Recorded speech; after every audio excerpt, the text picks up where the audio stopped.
नमस्कार,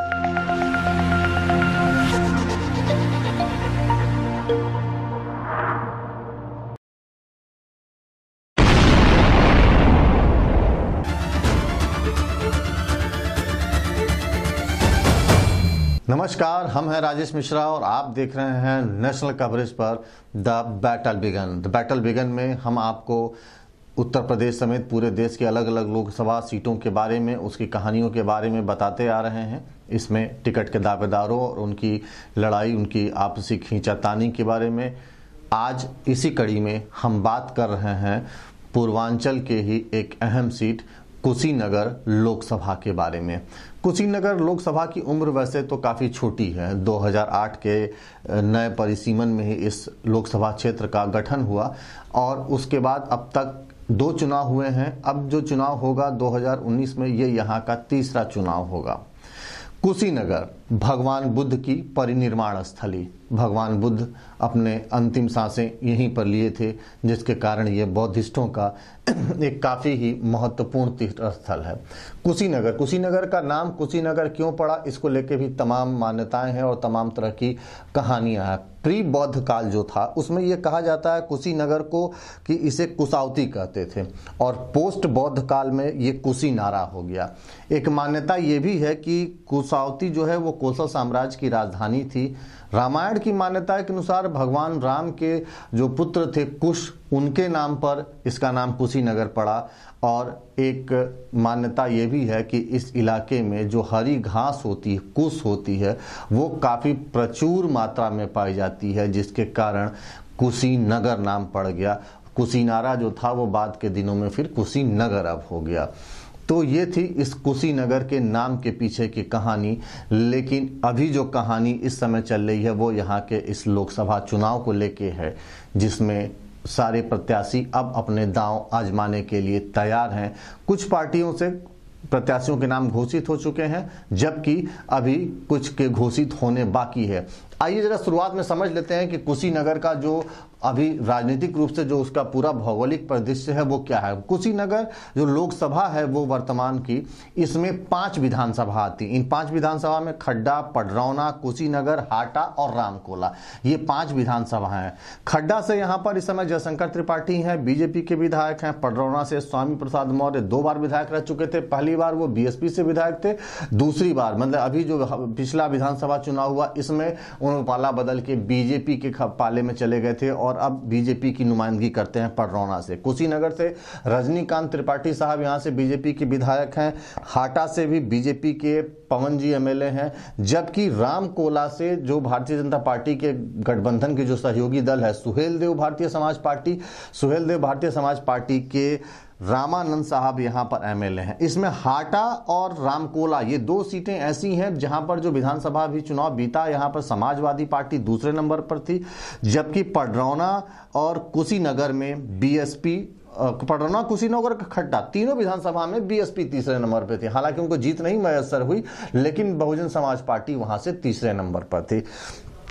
अब कुशीनगर जो नया लोकसभा है, ये 2008 में जो नई परिसीमन हुई लोकसभा का, उसमें कुशीनगर को एक अलग से लोकसभा का वजूद मिला और 2009 में यहाँ पहला लोकसभा का चुनाव कुशीनगर के लोकसभा के नाम से पहला चुनाव हुआ था, जिसमें से कांग्रेस के आरपीएन सिंह साहब चुनाव जीते थे। आरपीएन सिंह यानी रतनजीत प्रताप नारायण सिंह, पडरौना स्टेट के वारिस हैं और कांग्रेस के कद्दावर नेता हैं। इनको 2.24 लाख मतलब 2.25 लाख वोट मिले थे 2009 के लोकसभा चुनाव में।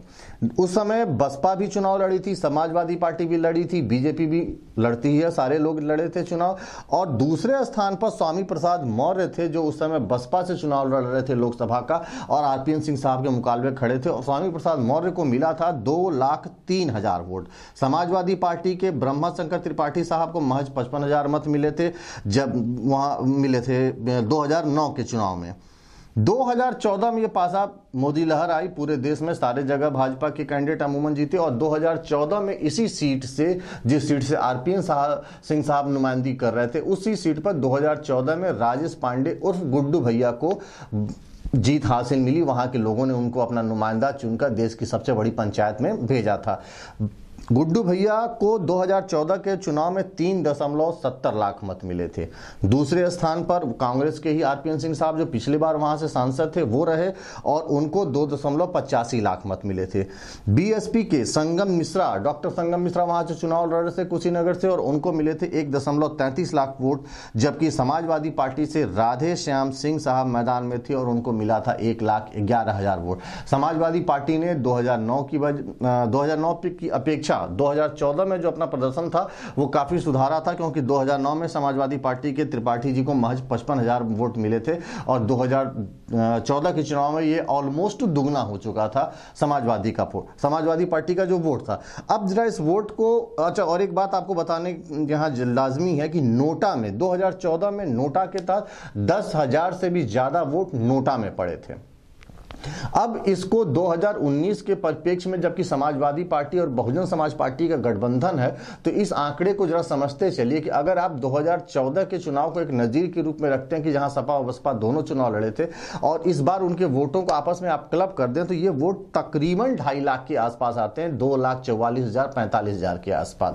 जो 2014 के भारतीय जनता पार्टी की जो विजयी उम्मीदवार थे गुड्डू भैया, उनके यानी राजेश पांडे साहब, उनके वक्त से काफी अभी 1.25 लाख मत से भी पीछे है। दूसरी तरफ आरपीएन सिंह साहब इस बार फिर मैदान में हैं और पूरी गर्मजोशी के साथ उतरे हुए हैं, हर हथकंडा अपना रहे हैं, युवाओं के बीच में जाके क्रिकेट मैच खेल रहे हैं, गलियों में घूम रहे हैं और कई बार तो जब अपने काफिले के साथ जा रहे हैं आरपीएन सिंह साहब तो सड़क पर उतर के रोड पर जो जाम लग रहा है उसको भी छुड़वाने का काम कर दे रहे हैं। माने एकदम वो जिसको कहा जाए कि ग्राउंड जीरो की जो पॉलिटिक्स होती है, आम आदमी के साथ मिक्सअप होने का पूरा उनका प्लान है इस बार, जो एक्सिक्यूट होता दिख रहा है। ऐसे में आरपीएन सिंह साहब भी लड़ेंगे, बीजेपी लड़ रही है, सपा बसपा का क्लब होगा। बावजूद इसके ये चक्रव्यूह विपक्ष को भेदना थोड़ा सा मुश्किल प्रतीत हो रहा है।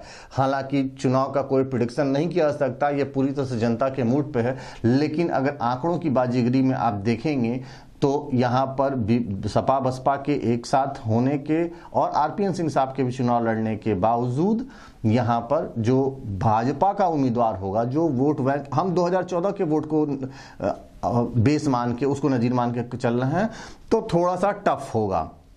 अब बात कर लेते हैं वर्तमान परिप्रेक्ष्य में जितने उम्मीदवार मैदान में हैं, आने वाले हैं या जो अपनी दावेदारी पेश कर रहे हैं। कांग्रेस ने आरपीएन सिंह साहब को अपना उम्मीदवार यहां से घोषित कर दिया है। पिछले यानी कांग्रेस की जो सेकेंड टर्म की सरकार थी उसमें आरपीएन सिंह साहब केंद्रीय गृह राज्य मंत्री थे, केंद्रीय गृह राज्य मंत्री, और इनका जो बैकग्राउंड है वो काफी अच्छा है, पॉलिटिकल बैकग्राउंड है। एआईसीसी के वर्तमान में सेक्रेटरी हैं और झारखंड प्रदेश के प्रभारी हैं। यूथ कांग्रेस के भी प्रेसिडेंट रह चुके हैं, जिस समय जोन नहीं हुआ करता था, पूरा प्रदेश एक था, उस समय यूथ कांग्रेस के प्रेसिडेंट रह चुके हैं। सीएन सिंह साहब के लड़के हैं और अच्छे कद्दावर नेता माने जाते हैं और टीम आरजी के काफी करीबी हैं। जो उनका अपना जो एक कोर कैबिनेट है, कोर कमेटी है राहुल गांधी की, उसमें आरपीएन सिंह साहब को माना जाता है। युवाओं में, वहां पर लोगों में इनकी पसंद है। जैसा हम अभी कुछ देर पहले आपको बता रहे थे कि इस चुनाव में वो हर हथकंडा अपना रहे हैं, जाके क्रिकेट मैच के उद्घाटन कर रहे हैं, बॉल फेंक रहे हैं।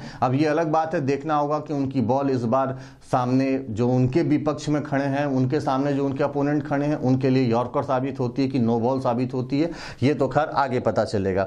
इसके बाद समाजवादी पार्टी और बहुजन समाज पार्टी के गठबंधन में ये जो सीट है वो समाजवादी पार्टी के खाते में है। समाजवादी पार्टी से जो सबसे प्रबल दावेदारी इस समय सामने वहां पर आ रही है वो बालेश्वर यादव साहब का है। बालेश्वर यादव साहब पुराने पॉलिटिशियन है, राजनीतिज्ञ हैं, 77 साल की उम्र है, एक पुत्र 4 पुत्रियां इनकी हैं, 2 बार सांसद रह चुके हैं बालेश्वर यादव साहब। एक बार ये सन 89 में जनता दल से थे और 2004 में नेलोपा से भी ये वहां पर चुनाव जीत चुके हैं बालेश्वर यादव साहब। फिलहाल इनका जो दावा है वो सबसे ऊपर माना जा रहा है। अगर पार्टी टिकट घोषित करती है तो ये लोगों को उम्मीद है कि बालेश्वर यादव का नाम घोषित होगा। तीसरी सबसे बड़ी जो पार्टी, मतलब वहां कह लीजिए वर्तमान में जिनके सांसद हैं, सत्ताधारी दल के भारतीय जनता पार्टी के सांसद राजेश पांडे उर्फ गुड्डू भैया। राजेश पांडे साहब वर्तमान में वहां पर सांसद हैं और पूरी तरह से राजनीतिक पृष्ठभूमि से आते हैं। राजेश पांडे साहब के जो पिताजी थे वो 2 बार सांसद रह चुके हैं, राजमंगल पांडे साहब। इनकी माताजी भी एमएलसी रह चुकी हैं। बिजनेस मैनेजमेंट में पोस्ट ग्रेजुएट राजेश पांडे साहब कई संस्थानों के वहाँ पर मैनेजर हैं, प्रबंधक हैं। और इसी बीच एक ताज़ा अपडेट ये आ रही है हमारे पास कि बीजेपी ने आज अपने उम्मीदवारों की एक और लिस्ट जारी कर दी है। इस लिस्ट में बीजेपी ने कई लोकसभा क्षेत्रों में जो निवर्तमान सांसद हैं उनका टिकट काटा है और इसी में एक कुशीनगर लोकसभा क्षेत्र भी है।